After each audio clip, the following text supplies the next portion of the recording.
안녕하세요. 서머피셔 사이언티픽 GSG에서 NGS 기술 영업 담당하고 있는 정유진 책임입니다. 저는 리프로덕티브 헬스, 생식 건강을 위해서 아이온 토렌트 NGS에는 어떤 솔루션이 있는지 화요 세미나에서 소개하려고 합니다. 생식 건강이라는 말은 아마 생소할 것 같은데요. 그러면 유전이라는 말은 많이 들어보셨을 것 같습니다. 여기 보시는 그림은 하나의 생명이 탄생하는 전반적인 생식 주기를 나타내고 있습니다. 부모는 이제 조부모로부터 받은 각각의 고유의 유전 정보가 있고, 이는 나의 자녀에게로 그대로 유전이 됩니다.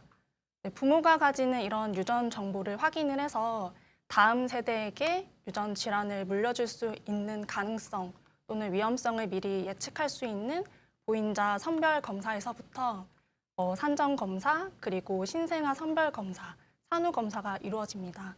이 각각의 단계마다 우리 회사가 가지고 있는 이제 솔루션이 있는데요. 이 중에서도 오늘은 NGS를 이용한 착상 전 유전 검사에 대해서 말씀드리려고 합니다. 그래서 발표 순서는 유전 정보를 이제 파악하기 위한 이런 시퀀싱이란 기술이 무엇이고, 그리고 NGS의 개념, 저희 아이온 토렌트 NGS에 대해서 말씀을 드리고, 그 다음에 이제 착상 전 유전 검사를 어떻게 진행하는지를 전반적인 이런 실험 워크플로우로 함께 살펴보겠습니다. 보통 유전 정보를 분석하는 개념은 크게 이제 지노타이핑 할 것인지, 시퀀싱 할 것인지 이렇게 두 가지로 분류됩니다. 지노타이핑이라는 건 이미 알고 있는 이 DNA 염기 서열과 상부적으로 결합할 수 있는 프루브나 프라이머를 제작을 하게 되고, 타겟 여부를 형광으로 확인하는 거라면, 시퀀싱은 모르는 이제 유전 정보 DNA를 하나하나 염기 서열을 하나하나 순서대로 읽어나가는 개념입니다. 이 두 개념을 설명할 수 있는 가장 대표적인 예가 코로나19 바이러스 검출 방법인데요.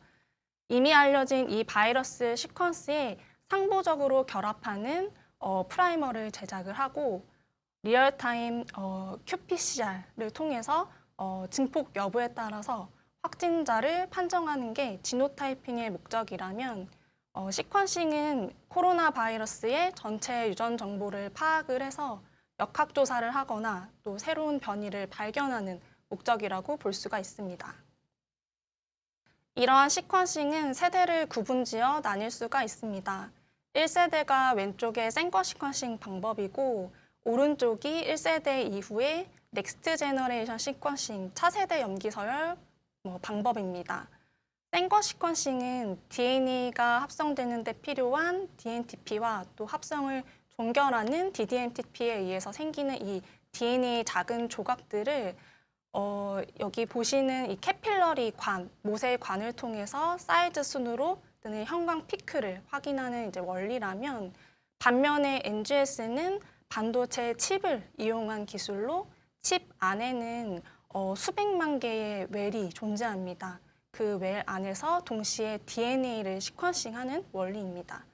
그래서 많은 샘플을 동시에 시퀀싱을 할 수가 있고, 또 보고자 하는 DNA 서열 구간을 또 반복적으로 읽을 수가 있어서 로우 프리퀀시 변이까지 검출이 가능합니다. 보통 지름 1에서 한 3마이크로미터 정도 하는 이 반도체 칩 안에 굉장히 작은 웰 안에서 시퀀싱이 이루어지는데요. 아이온 스페어 파티클이라는 이 작은 비드에 DNA 라이브러리를 붙여 웰에 하나씩 들어가게 하고, 또 상부적인 염기가 결합하는 합성 과정에서 수소 이온이 이제 방출하게 됩니다. 이로 인해서 pH 미터가 낮아지고, 낮아질 때 생기는 이 전하차를 이 웰 밑에 전류를 측정할 수 있는 센서가 감지하고 분석을 하게 됩니다. 이러한 기술을 가지고 있는 우리 NGS 시퀀싱 장비는 기본적으로 이 세미 오토메이션 장비인 아이온 진 스튜디오 S5 시스템이 있고요. 최근에는 이제 검체 샘플에서 DNA, RNA 같은 핵산 추출부터 시퀀싱, 분석, 레포팅까지 실험 전체 프로세스를 자동으로 진행할 수 있는 전 세계 최초 전자동 시퀀싱 장비인 아이온 토렌트 제네서스 시스템이 있습니다. 그럼 이러한 NGS를 사용을 해서 어떻게 그 착상 전 유전 검사를 하는지 말씀을 드리겠습니다. 착상 전 유전 검사는 시험관 시술이라고 불리는 체외 수정 시술 과정에서 배아 세포를 대상으로 검사를 진행을 합니다. 건강한 사람은 22쌍의 상염색체와 1쌍의 성염색체를 가지고 있는데요. 토탈 46개의 염색체 수와 비교를 해서 어니플로이디, 염색체 수적 이상을 확인하기 위해 이런 낮은 해상도로 스크리닝하는 PGT-A가 있고, 또 부부 중에서 특정 유전자의 이상이 있거나 유전 질환이 있는 경우에 높은 해상도로 시퀀싱을 해서 유전자 변이를 검출하는 이 PGT-M 검사법이 있습니다. 이 두 키트를 사용해서 검사가 각각 따로 진행할 수도 있지만 동시에 같이 실험할 수도 있습니다.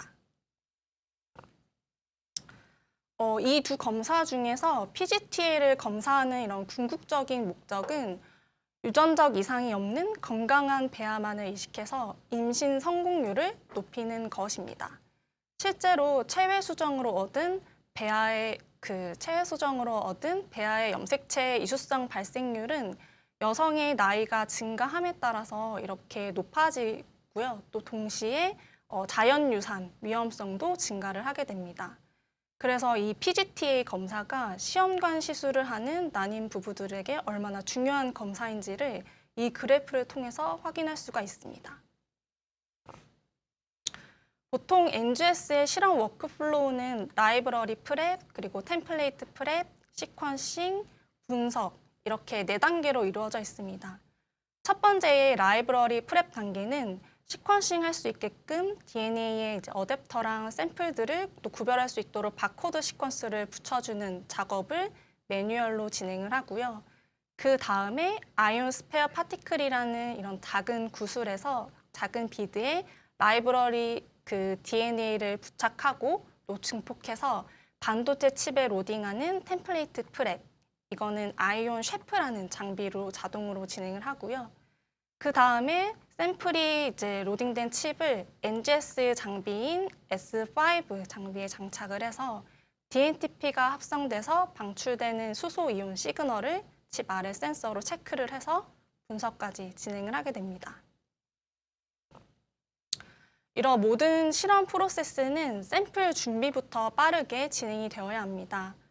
난자와 정자를 체외 수정해서 수정란이 이렇게 만들어지면 빠르게 체세포 분열이 돼서 배아 상태로 배양이 되는데요. 보통 한 3일에서 5일째 배아로부터 셀 바이옵시로 한 5개에서 6개 이상의 세포를 모으게 됩니다. 이렇게 모은 세포들은 DNA가 매우 극소량 있기 때문에 아이온 싱글식 라이브러리 키트를 사용을 해서 셀 라이시스를 한 다음에 그 안에 있는 이 DNA를 프리앰플리피케이션해서 헤어핀 구조로 만든 다음에 DNA를 만들어주게 됩니다. 이 앞 단계의 과정은 매뉴얼로 실험하게 되고 템플레이트 프랩, 아이온 셰프 장비로 자동으로 진행이 가능하고요. 진스튜디오 S5 장비를 통해서 시퀀싱을 진행을 할 수가 있습니다. 샘플 수에 따라서 이렇게 차이는 있지만 핸즈온 타임이 총 2시간에서 3시간 내외로 가능합니다. 이 진스튜디오 S5 시스템에 적용되는 반도체 칩은 용량에 따라서 5종류가 있는데요. 이 중에서도 이 PGT-A는 510 칩, 그리고 520 칩, 530 칩 이렇게 사용을 합니다. 이렇게 용량이 크다는 건 이제 한 칩에 더 많은 샘플을 시퀀싱 할 수 있다는 의미로, 또 반대로는 러닝 코스트가 낮아진다고 이해하면 될 것 같습니다. 보통 라이브러리 프랩이랑 템플레이트 프랩을 이제 하루 오버나잇으로 진행을 하시고요. 그 다음날 시퀀싱하고 분석해서 총 2일 만에 실험 결과를 확인할 수가 있습니다. 그래서 적은 핸즈온 타임 그리고 빠른 실험 TAT가 장점이라고 볼 수가 있습니다. 또한 바이오 인포메틱스 분석 전문가가 없더라도 누구나 편하게 분석하도록 세팅되어 있는 장점이 있습니다. 저희가 제공하는 분석 소프트웨어 중에서 토렌트 수트는 또 실험 플랜을 짜고 실험 과정을 모니터링하고 그리고 간단한 분석을 할 수가 있고요. 그리고 아이온 리포터에서는 각 키트 어플리케이션마다 전용 분석 워크플로우가 있어서 맞춤 분석 솔루션을 제공을 하고 있습니다. 예로 들어서 PGT-A는 최적화된 전용 분석 워크플로우로 염색체의 이수성을 직관적으로 확인을 할 수가 있습니다. 여기 보시는 가로축이 염색체 번호로 왼쪽 1번부터 오른쪽 22번까지 그리고 마지막에 성염색체 인 X, Y까지 확인을 할 수가 있고요. 또 세로축은 배수, 카피 넘버를 나타냅니다. 우리는 엄마와 아빠에게 각각 염색체 1개씩 유전을 받기 때문에 2가 정상이라고 볼 수가 있습니다. 그렇다면 바로 어떤 염색체가 수적 이상이 있는지 바로 한눈에 보이실 겁니다.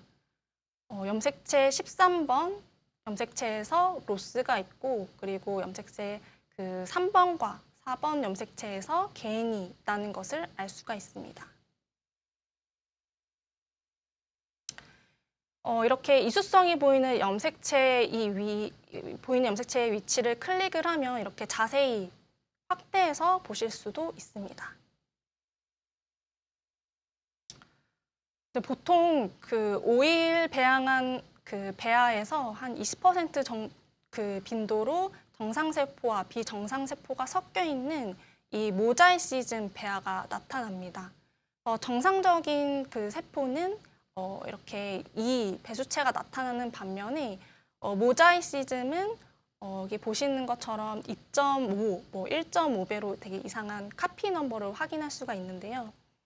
이러한 분석 결과로 모자이시즘 배아도 판별을 할 수가 있습니다. 그래서 의료진과 난임 부부가 건강한 배아를 선별을 하고 또 이식 결정을 내는데 되게 중요한 자료가 됩니다. 실제 포털 사이트에 PGT-A만 검색해봐도 카페나 블로그에 본인의 결과를 공유하고 기록하고 있다는 걸 볼 수가 있습니다. 아마 앞에 내용을 들으셨다면 여기 아래 보시는 것처럼 익숙한 그림이 보이실 텐데요. 저희 분석 소프트웨어에 가시화된 그래프를 난임 환자에게 제공하는 자체 결과 보고서로도 잘 활용하고 있는 예시라고 볼 수가 있습니다. 지금까지 PGT-A 검사법에 대해서 설명을 드렸고요. 오늘 자세히 다루지는 못했지만 착상 전 유전 검사에는 이 PGT-M이라는 검사법도 있습니다. 이건 배아의 단일 유전 질환을 진단하는 검사입니다. 그래서 특정 유전 질환과 연관된 이런 유전자만을 증폭하도록 디자인된 패널이 필요하고요. 또 이는 제품으로 판매를 하고 있습니다. 아직 국내에서는 모든 유전 질환에 대한 이 PGT-M 검사는 불가능한데 보건복지부에서 고시한 약 130여 개의 유전 질환 대상으로 검사를 허용하고 있다는 점은 참고해 주시면 좋을 것 같습니다. 지금까지 NGS를 이용한 착상전 유전 검사에 대한 간단한 소개를 드렸고요. 이상 화요 세미나는 마치겠습니다. 감사합니다.